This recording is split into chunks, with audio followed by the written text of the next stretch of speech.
Recording, where everyone's recording. Hey everyone, Anthony Fantano here, internet's busiest music nerd, coming through to talk with you about some music opinion basics. Really set the record straight on something that I thought was universally understood, but after I went on social media and asked this very question, I came to learn that no, there are some very different interpretations of this thing I am about to discuss with you. The question being, can there be skips on a 10 out of 10 album? Personally, I would argue no. There cannot be skips on a 10 out of 10 album. It's supposed to be an album full of songs that you love or in some sense are flawless. It's just one fantastic moment after another.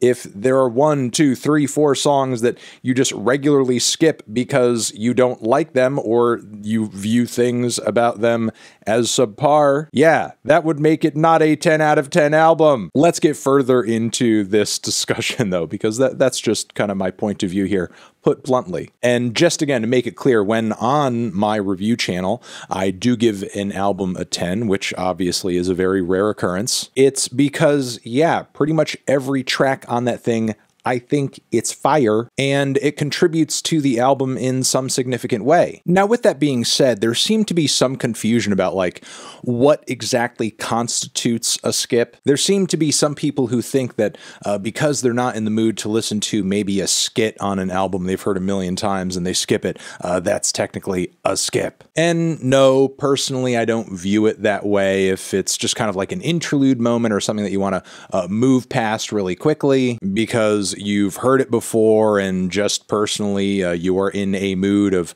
instant gratification and you just kind of want to speed forward to that part that you want to speed forward to because it's a record that you're familiar with and you just kind of want to get to a certain particular moment, that's fine and understandable. The only moment in which I would say skits work against an album's quality is if you personally think that they derail the album, they make it worse, they don't fit into the record, they don't contribute to the record's vibe or narrative in any way. Like, you have to genuinely think the skit is bad, like it's a shitty skit. It literally makes the album a worse overall experience. It's not just a thing you want to move past because you're looking to get to your favorite banger on a certain record. Let's take The College Dropout, for example. Sure, are there times where I personally don't want to listen to every skit on the record? Yeah, but I do genuinely think the skits on that album are entertaining, they're fun, they're creative, they add to a lot of the levity of the record, which there's tons of humor all over that LP. So even if there are moments where I'm not particularly in the mood to hear them, I would not consider those skips across the board because, in fact, there are a lot of contexts in which I listen to them. There was also a lot of discourse around tracks that you may skip because you're not necessarily in the mood for them per se, which I also totally get and understand. I mean,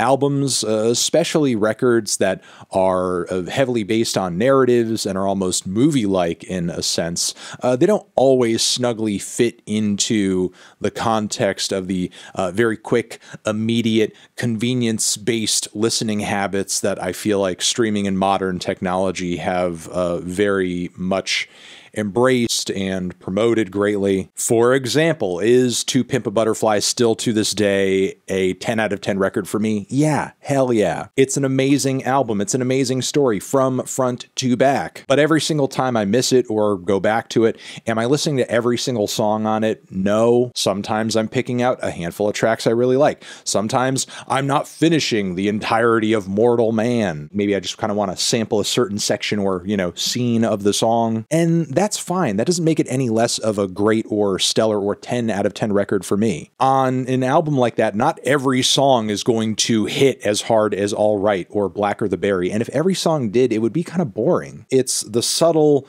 emotional and moody lows on the record that make it the roller coaster that it is and aid it in the storytelling process that it's going through. Some albums, conversely, like The Strokes' Is This It, are going to be a lot more consistent in their vibe and mood and still be perfect or near perfect, and that's fine too. Some records are going to succeed artistically going that route as well. So to me, for a song to be truly a skip in such a way to where it would count against a 10 out of 10 score, it would have to be a skip because you think it sucks and you just don't want to listen to it in any context because you just don't think it's good. Not because you just don't have the time or maybe the mindset for it right now, which again is valid, especially when it comes to super emotionally potent works of musical art, some of which you do really, again, truly need to be in a certain feeling state or mindset to get out of them what you're supposed to. And look, there are entire albums like that I think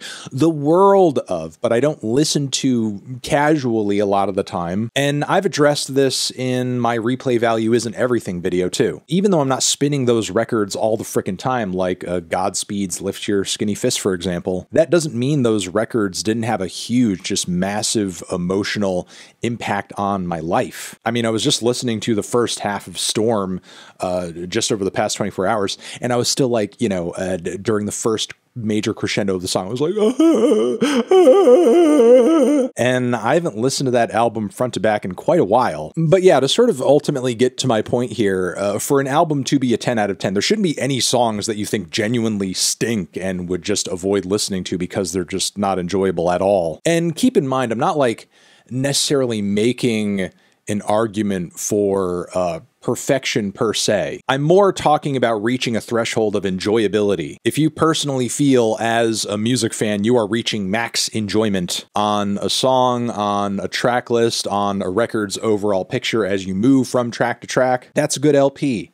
That's a good experience. That's what you want, ultimately. And sure, that's a difficult standard. That's a difficult place to reach, but it's not necessarily an impossible one. I think artists and fans of art could end up doing themselves a disservice if they view 10 out of 10 and artistic perfection as interchangeable. I don't really believe in perfection per se when it comes to art, because as any artist knows, with any work you're creating, you could hypothetically always be adding to it, tweaking it, changing it, altering it. But I think the best and most effective creators are the ones who understand when they've reached that place to where they're not actually improving the quality of the work all that much by continuing to labor over it. And it ends up being kind of a diminishing return sort of thing. And as a critic, even when listening to albums that I've scored like a 9 or a 10 and fully enjoying myself while experiencing them, of course I'm still thinking of the way the album works as an overall piece. I'm thinking about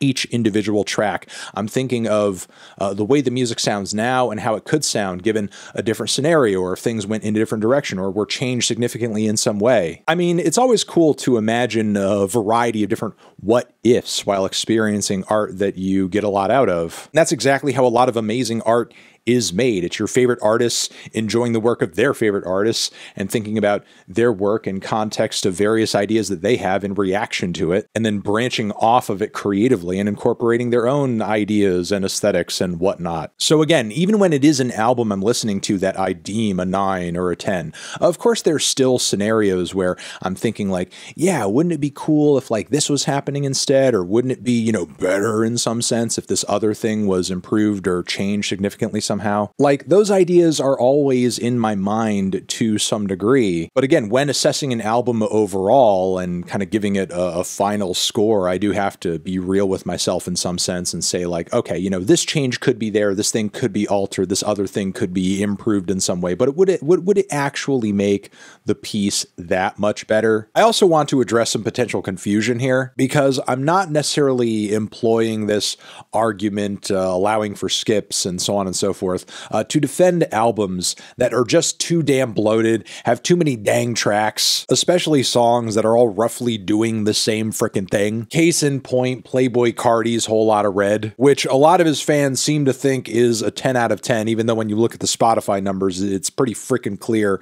Most of the fans are not listening to the entire album. And look, I'm not saying you have to enjoy music the way I enjoy music, or that in order for an artist to be supportable for you, that they need to make make, you know, one amazing full-length LP after the next. If they make a bunch of songs that you happen to like and you just vibe with those songs and you put them in a playlist you really mess with, I mean, that's fine. That's cool. That's valid. In my eyes, that doesn't really make you any less of a fan per se. But I'm sorry, if some artist you like comes out with a 20-track plus record and you yourself only really mess with about half of the songs, like you really love them, but the other half you could take or leave, after that, you can't be mad at me or surprised when I slap that shit with a 5 or a 6, because you yourself are not even messing with that much of the album to begin with. I mean, in order for a record to be an 8 out of 10, a 9 out of 10, a 10 out of 10, you should be messing with the vast majority of the tracks on that record, if not all the tracks on the record to some degree. Like, if the album that you're listening to is so bloated and so redundant that you yourself as the listener are having to edit it by just taking the songs off of it that you like and putting them on a playlist, I'm sorry, that does not make for a good album or anywhere near a 10 out of 10 experience. And I think I will leave it there and let you guys tell me what you think in the comments. Can a 10 out of 10 album have skips? And for you personally, what constitutes a skip? Over here next to my head is another video you can check out. Hit that up, or a link to subscribe to the channel. Anthony Fantano.